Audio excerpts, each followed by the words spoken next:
கர்நாடகாவை சேர்ந்தவர் பிரதிநிதியா என்ன பிரதிநிதி அது விஷயம் கிடையாது. இப்போ மேகதாதுவை பொறுத்த வரைக்கும் நான் முன்னாடியே சொல்லியிருக்கேன், தமிழ்நாடு காங்கிரஸின் ஸ்டாண்ட் ரொம்ப தெளிவாக இருக்குது. நாங்கள் அதை எதிர்க்கிறோம். இதை நான் உங்களுக்கு மட்டும் சொல்லலை, என்னுடைய கொலீக் கர்நாடகா முதலமைச்சர் திரு டி.கே. சிவகுமார் அவரை சந்தித்த போதும் நான் இந்த எதிர்ப்பை தெரிவித்தேன். எந்த எதிர்ப்பு? தமிழக காங்கிரஸ் கட்சியின் எதிர்ப்பை தெரிவித்தேன்.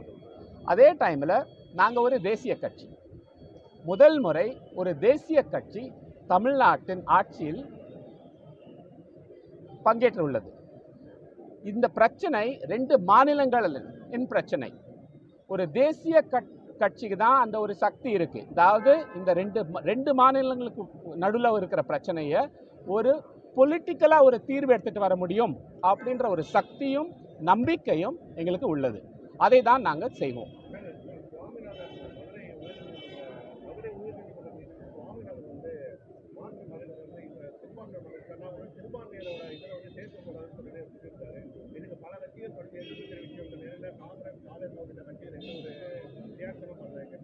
இது என்ன எனக்கு தெரியல, புரியல, எனக்கு கிளாரிட்டி இல்லை. அவங்க என்ன வேணா செஞ்சுக்கிட்டோங்க, அது அவங்களோட உள்கட்சி பிரச்சனை. தனியாக நிற்கட்டும், கூட்டணியோடு நிற்கட்டும். ஆனால் ஒன்று உறுதி, யார் தமிழக மக்கள் கூட்டணி ஆட்சி ஏற்றுக்க மாட்டாங்க அப்படின்னு சொன்னாங்களோ அது தவறு அப்படின்னு நிரூபிச்சிட்டோம். மாணிக்கம் தாக்கூர் காங்கிரஸ் கட்சி தமிழக காங்கிரஸ் தலைவரை தேர்ந்தெடுத்திருக்காங்க. வரும் நாட்களில் எப்படி இருக்கும்னு நினைக்கிறீங்க? அதாவது எதிர்கட்சிகளா விமர்சிக்க சொல்ல ஆட்சியில் இருக்கிற நீங்களும் சரி தாவூரும் சரி அவங்க எப்படி மாதிரி எடுத்துப்பாங்க? காங்கிரஸ் கட்சியை பொறுத்த வரைக்கும் தமிழ்நாட்டில் இது ஒரு பெரிய ஒரு முக்கியமான டைமு, ஒரு திசை திருப்பு வேறு.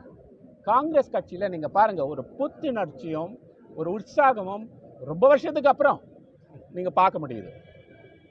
ஆட்சியில் இருக்கும், அதோட ஒரு கூட்டணியில் ஒரு மரியாதை இருக்குது, ஒரு மதிப்பு இருக்குது. அதுக்கு தகுந்தாபடி என்னுடைய தோழர் திரு மாணிக்கம் தாக்கூர் அவர்களுக்கு ஒரு மிகப்பெரிய பொறுப்புக்காக அவரை சூஸ் பண்ணியிருக்காங்க எங்கள் கட்சி தலைமை. அவர் தமிழக காங்கிரஸ் கட்சியின் புது திசையில், புது கூட்டணியில் காங்கிரஸை பலப்படுத்துவதற்காக எல்லா முயற்சியும் எடுப்பார் அப்படின்ற எனக்கு ஒரு நம்பிக்கை இருக்குது. எனக்கு அவரை நல்லாவே தெரியும்.